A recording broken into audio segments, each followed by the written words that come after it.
All right, here we are, the last video of the series. In this video, we're going to talk about the course, what you're going to be doing over the weeks and months to get to your completion of the 3 credit hours, total 3 credit hours, and the total 120 actual hours that you need to do. At this point, you should have already, or you know that you need to go and identify the mentor that you're going to be working with in an area of your interest, and it can be where you work. You're going to get their commitment to work with you. You've identified a field-based project or idea or improvement or concept, expansion, issue, whatever. You've identified a thing that you're going to be working on during your practicum. And you've also identified in consultation with that preceptor how you want that final product to look like.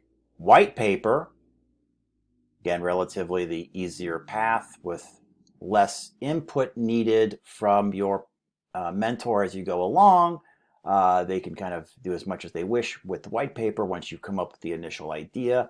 Or maybe it's an embedded field-based project that requires much more of their involvement. But whatever, you found out what that is. You've talked about that with the mentor. You've told them that you have 120 hours to contribute to this consultation, to this, to this effort for them, and you're ready to go. Now what? You've got this idea. You're ready to go. You've are now in the class. How are we going to proceed with the class? The class itself is going to be relatively easy when it goes from like weekly classwork. It's not like any other class you've had in the master's program. All of the work that's happening is happening driven by you and what you're doing with that field-based, white paper or the field-based project that you're working on. That's where your work is going to be happening. There are no lectures for this course, so you won't be seeing, there's not necessarily any need to be checking into the course every day. You might want to check in once a week, and then just to see if I have any updates. I usually will post the updates, within the course. But since we're not really, the content is not subject to change, so there's really not a lot of updating in there. So don't expect a lot of that happening as far as that within the course. Where you will get feedback is, or communication mostly from me is through feedback, and we'll talk about that. So every 2 weeks, you are going to submit into a Dropbox a little progress report, and I have a little cover sheet on there for you. And that progress report every couple of weeks will include, you can include a lot of things in that progress report. There is no general format. It's kind of whatever you're working on. It could be rough handwritten notes. It could be most likely a very rough outline, and then the outline will improve over time. Of the white paper. That's probably the better route to go. But I'll really include any of the materials that you can capture relatively easy and upload and submit to Canvas. So I can just get a feel of what you're working on, and then I will be offering feedback on that, on what you submitted, as a kind of a third party in there, and looking at what you're doing. And maybe I'll give you some recommendations. Hey, I see where you're heading with this, and you might want to consider this source, as you're, building out your white paper, or, whatever that project may be. So again, depending on, all of you will be kind of sort of all over the place with various projects. Some will probably appeal to my discipline more, but I have a good general knowledge of, I would say all business practices. So hopefully I can help guide a little bit in there. Also, just even like the shape of the content and make it much more digestible for other people to see as well. So look for feedback from me every 2 weeks. So that's the one thing you'll be doing, is every 2 weeks, you're going to turn in your progress on your thing that you're working on. White paper or field-based project, you're going to turn in your progress to me on that every 2 weeks. You will also, for those of you that are doing the project, okay, you will be required to send in a log sheet of your hours every 2 weeks. Those working on the white paper, I'm just going to count at the very end, count pages of content you've produced to come up with the total number of hours required for the course. If it is a 1.5 credit hour course, it is obviously 60 hours of work that we need done at the end of that course. If you're doing the 3 credit hour version, you got to have all 120 hours done at the end of that course. And remember, for the white paper, we're using a ratio of 4 hours for every 1 page of content. For those working on the project, you're just logging your hours as you go. So that'll be every 2 weeks. You'll be submitting an assignment and then look for feedback from me. We may occasionally, and I'm planning on actual check-ins. And right now, the plan is to have 2 check-ins per semester where we will most likely through Zoom or Outlook, I should say through Zoom or some other video conferencing, probably Skype, we'll just actually have an interactive conversation that we'll do. That'll be twice per semester. Okay, so that is how the course will go, and your grade is really based on the number of hours you have completed or the number of pages that you have completed, especially in the white paper route. You have to get in that minimum number of hours, either the 60 or the total 120, again, depending on the 2 versions that you can take, 2 credit hour or the 1 credit hour. And that will determine your grade. So it is pretty much either you don't make it, which we could talk about why you wouldn't make it, but if you don't make it, it's either F or A. It's pretty, black and white. The other expectation that will be tied into the grade of the course is at the end of the course, or at the end of, since some of you are taking the 1 credit hour version or the 3 credit hour version, at the end of your program, okay, in your graduation semester, all of you that are going through Practicum are going to have a presentation on what you did. And it won't be terribly long. We're going to confine it to no longer than 10 minutes.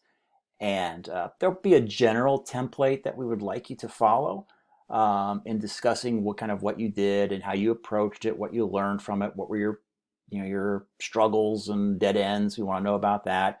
And then how you hope to leverage this for your career. So I'll give you some guidelines on that presentation, but be thinking now, knowing that you're going to have to do a presentation, probably going to have some PowerPoints and slides in there. It's hard to get away from that. You're going to have some Keynote or PowerPoint, whatever, some slides in there. And that will be very close to, probably, we want to make sure everybody is pretty much done with, all of you that are pretty much done with Practicum. So it's going to be pretty close to the final 3 weeks of your time here before graduation. So let's just say in that final month before graduation, we'll start the Practicum presentations. And fair warning, the Practicum presentations will be open up to a large community. The plan is to open it up to all of the faculty at the college, so they can come in and watch your presentations. There'll be since it will be, a let's say Skype or whatever, or Zoom, there could be a Q&A at the end as well. So we'll allow for about 5 minutes of Q&A at the end. Stay tuned for that. Also, your colleagues in the program or in the entire MHA program will also be invited to attend. Okay, and it will be a live event. All right, so you'll record it, you'll shoot it live. You'll have live Q&A, but it will be recorded. So if other people wanted to watch it down the road, they couldn't come to your specific time. We totally understand that. They'll be able to watch your fantastic presentation at another time. Don't worry about scheduling. We're going to be very flexible. We'll work it out so it works for you, and that we get everybody done within that last month before graduation. So, but you want to again keep that in mind as you're working, because you may want to like keep certain materials so you're not scrambling at the end like, oh, I really wish I would have kept XYZ or whatever it might have been, because I really want to talk about that in my presentation.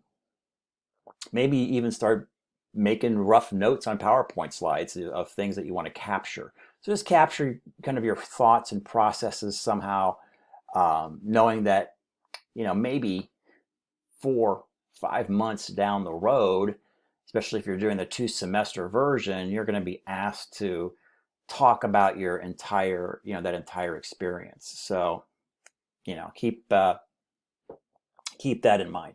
And that's pretty much it, guys. It's not a they're don't expect lectures. There's no readings. It's just going to be you submitting stuff every 2 weeks, me giving you feedback on that, us having a Zoom meeting or a Skype meeting twice per semester as you're going through practicum. You submitting all your stuff, of course, at the end of the course for the semester. Me counting the number of hours that you have, making sure you got the minimum hours for the course required, either 60 or 120, and then having a presentation, at the end, most likely through Skype or Zoom. Okay, so that's pretty much it for the course.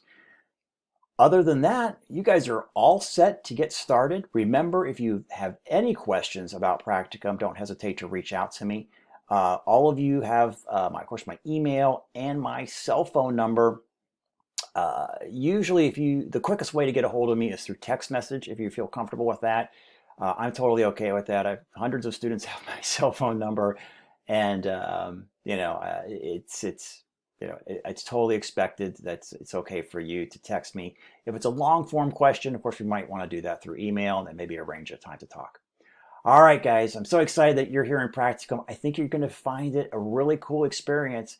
It really is the one class in the program that you can really tailor towards a direct benefit for you and your career. So take some time, make sure you're structuring it the way that you want. Don't just approach it as checking off another course in there. Would be my recommendation. It's kind of the one course where you can be selfish, and I shouldn't say selfish, but take your own perspectives and do something that you really want to do. I'm sure there was a lot of courses you didn't necessarily want to do in the program. This is something that you maybe have a passion in. You can find a mentor who maybe can help leverage your career. That you want to look for that too. No other course is going to have that. And if you do it right, it can mean to new job opportunities. We have had this happen within the baccalaureate program, where students have been given jobs. So it doesn't happen all the time, but if not given a job, they've gotten a wonderful reference, or they've created a networking experience that then led to another position. So definitely don't take this one lightly or begrudgingly, because I think it really, and I honestly believe it can really be used to propel your career forward. I did a very similar approach. Maybe that's why I'm so excited about it, because I developed, basically approached it the same way. I graduated from a program. I approached the director about an idea. I wasn't even working for her. I wasn't getting paid. And I produced a certificate program in magnetic resonance imaging. And I said, here, look, here's the curriculum. Here's how we roll it out. Here's how the accreditation will work. And she was so impressed about that when it was time for them to hire a faculty member, she hired me. And, here I am 12 years later. So it can definitely be something that can work to your advantage. So take it from that perspective. All right, guys, everybody have a fantastic time in the course, and don't hesitate to reach out if you have any questions. Thanks.